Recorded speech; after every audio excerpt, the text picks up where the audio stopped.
Hello, guys. Welcome back, and I'm so excited to have you today on board. And the goal of today's video, this video, is to share about, as you can see on the screen, score function, fish information, and CRLB. And it's a very exciting topic because it has a tinge of geometry to it. Okay, some differential geometry, some curves, and how it really manages the whole aspects of information. So this information idea is really core to data science, to statistics, to information theory, and it really encapsulates a lot of beautiful ideas together. So without further ado, let's come back to the ideas, the core ideas. So if you remember that I shared one video, I will link it to the description and the YouTube video this time point that we asked this following question that when is when is MME, the method of moments, equal to the maximum likely estimator? And we reached this corresponding conclusion that they're actually very similar, but they have something similar going on, and it's something like a score function. And in MLE, if you remember, so if you write the joint distribution properly,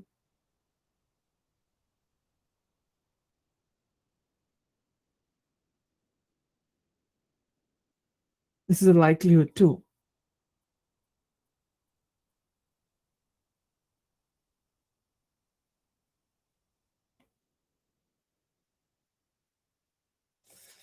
So if we write it properly, we will get its product of I from 1 to n, f of x equal f of xi, small xi given theta. And if you take a likelihood of it, log of it, so the log likelihood, L theta, take a log of it, will turn out to be summation of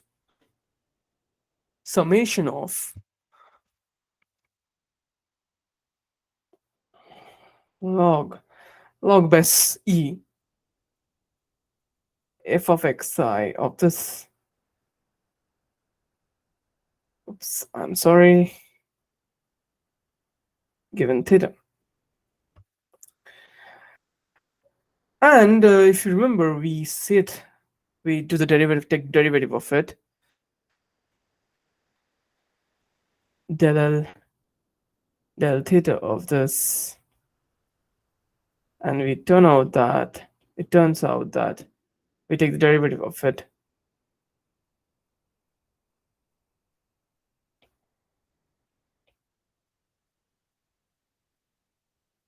and we set it to 0, right? So we do this very specifically. We set it to 0.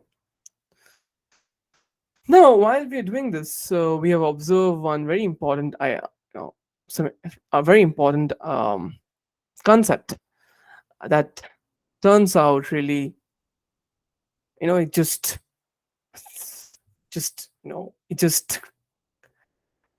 raises its head among the crowd, and this term. It's this term. I will share it with you. It's this term.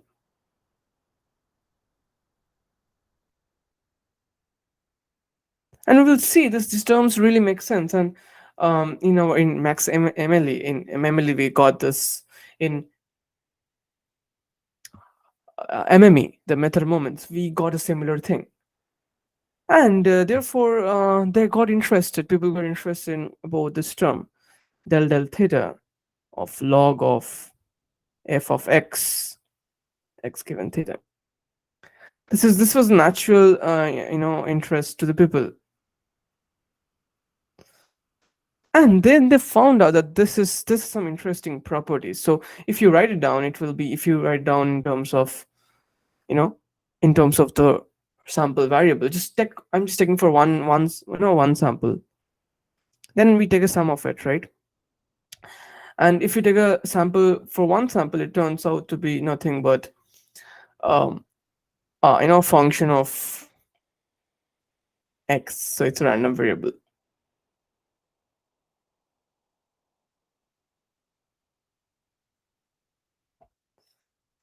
And and you can actually see that, and you can actually prove, we will do it in our class in this upcoming week, that expected value of this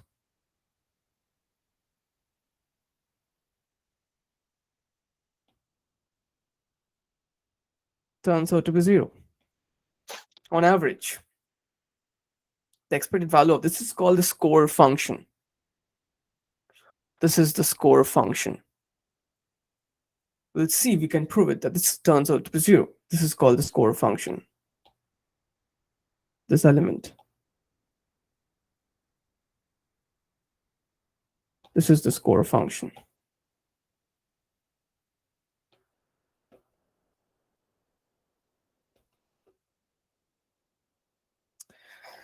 And this is really interesting because if it's expected value of 0, it's 0. And observe that, if you take 1 by n summation for different data points, I mean, this kind of, if you try to understand that the mean of this, so if you call this S of the x theta for the corresponding x, it's, you can see that it's a, you can write that S of xi of theta, it's equal to 0, the mean of it. So in some sense, the expected value is 0, and hence by central limit theorem idea, this is equal to 0. So essentially, MLE method is kind of coherent with the idea that, I mean, something, it's happening on average. Okay, so this is the, so it's equal to 0, although it was mathematically taking the maximum, but here the expected value of x over all x is 0. So in some sense, it tells that, okay, so it's very, it coherent, it's supports this idea, okay, that actually maybe it's probably we should equal to 0. So the score function has really interesting properties, and I mean, it's one of the really connecting point of MME and MLE. But I will go on to today to make you understand about Fisher information. So as we go ahead, we will see in the course, we will see that something comes naturally. In fact, the CRLB idea, the idea of criminal role bound, is nothing but understand our fundamental goal. Our fundamental goal is to find the MSC of the best, best estimator. So we cannot find the estimator with the best MSC, right? So what we do, we focus on the unbiased estimators, and we find the UMVV, right? We have discussed about this over and over again. We try to find the UMVV.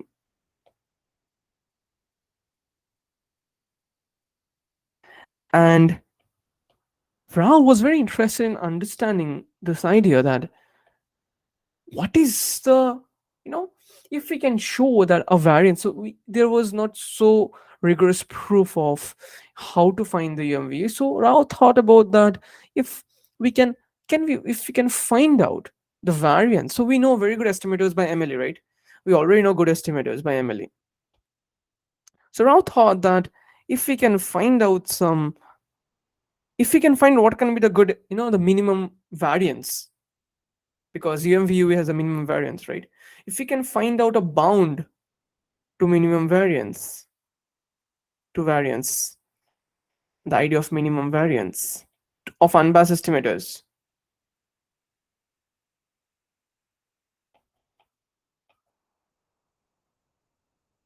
then maybe we can check whether those estimators, these estimators that we have found here, actually, matches with the minimum variance bound or not. They try to understand this. They try to understand whether that is true or not. And if they found if it turns out to be true, then it needs UMVU, right? So it's a minimum variance. So therefore, voila, you have got it. So this was the goal of theirs, that to find a, goal of Rao's, that find whether you can find a minimum variance bound. Rather than finding an estimator, we know the estimator can we prove that it's an UMVV. So it's a way to prove an UMVV, that if the variance of that estimator that you've got attains the minimum, then there is no, then it must be the, UMVV. It must be UMVV. That was the goal. So Rao found out a very interesting, it's a good bound. Rao found out that the variance of, all the minimums of the such variances, minimum of such variances, or the bound, all it may not be attainable. So I should say he found out that the variance of all unbiased estimators, I'm writing you to make sure that you understand it's unbiased, it's nothing but greater than equal to some interesting quantity. He found out that's greater than equal to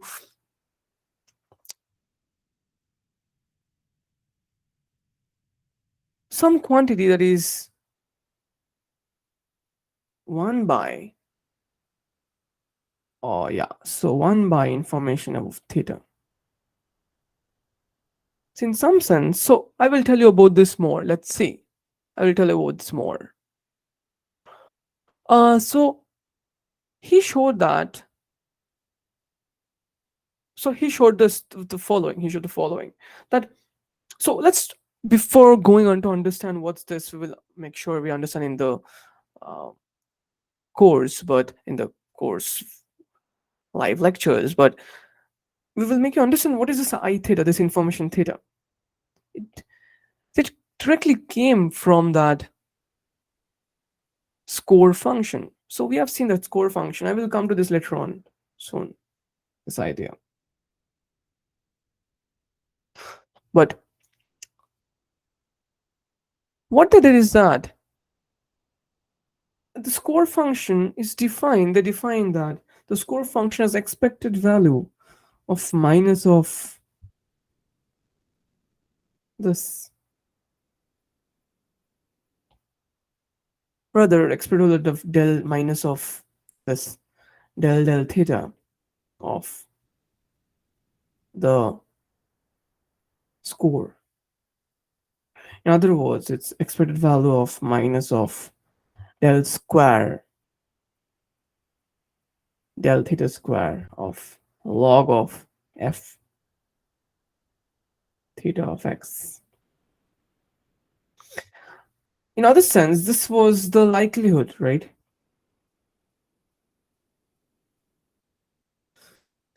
So if you draw the likelihood like this was the likelihood.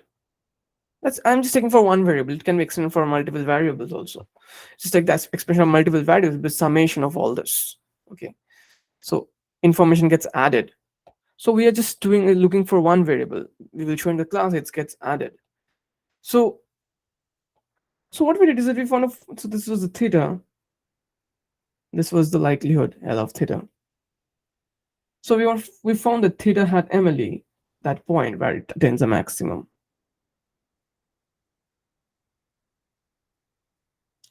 Now, what this says is that, let's say we have this blue curve also, okay. The blue curve, which also takes the maximum. Sorry for this vaguely structure, it's not a function, but yeah. It also takes the maximum the same value. Right. But the question is that there's a difference between two structures. These two structures. This is the L of theta, okay? This is likelihood, L of theta. It's a double derivative likelihood, the negative of the double derivative. So the idea is that in mathematics, there's something called curvature. So this curvature is actually proportional. The curvature is nothing but the, the curve here at this point. The how big is the circle here at this point? Oops. How big is the circle? So here you can see the closest circle to this at this point is this yellow circle, and here the closest point is the closest to this is the white circle. And you can see that in some senses this captures mathematically, this captures the curvature. Or in other words, it captures that how fast or how much at that point the likelihood is capturing the information about theta. In some sense, how Sharply it's changing the idea of likelihood. That means if it's more concentrated, that means the curvature is small, right? If it's more concentrated, the curvature is small. And if the curvature is small, then probably it's a better estimate that it contains more information about theta. If the curvature is big, it contains much more, wide sense. So this tells you about the it tells you about the information contained about the parameter theta, how much this contains the information, the likelihood contains the information. And based on this intuition, Fisher defined this information, this idea of information. So this is a curvature thing. And therefore, let me explain it to you once again. At this point, the this expected value is actually making sure how much information it's containing. It's based on the curvature. Okay, this expected value, the term here is actually telling you how much curve it is. It's negative of that. So the more the curve it is, the bigger the circle, it contains lesser information. The smaller the circle, it contains more information. Sharp point. So the rate of change of the likelihood is very less. I mean, if it moves away from the theta, the rate of change is high. So it's very sharp. That means at that point, the maximum is really, really sharp. It's like it contains a lot of information. The rate of change is hard. Like it drops really hard, quickly. It drops really quickly. That means the rate of change is really high. So that means at the theta, it's really good information, good content of information at that point, at Emily. So it tells you that this information tells you that how much information is contained around that point, this expected value. So, and the more information contained,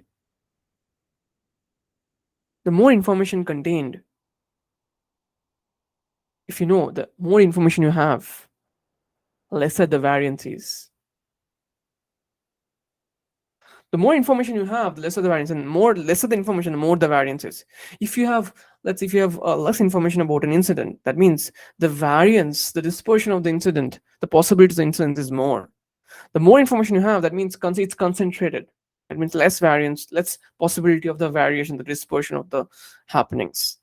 So therefore, variance is always related to 1 by the information. So this is in some sense capturing the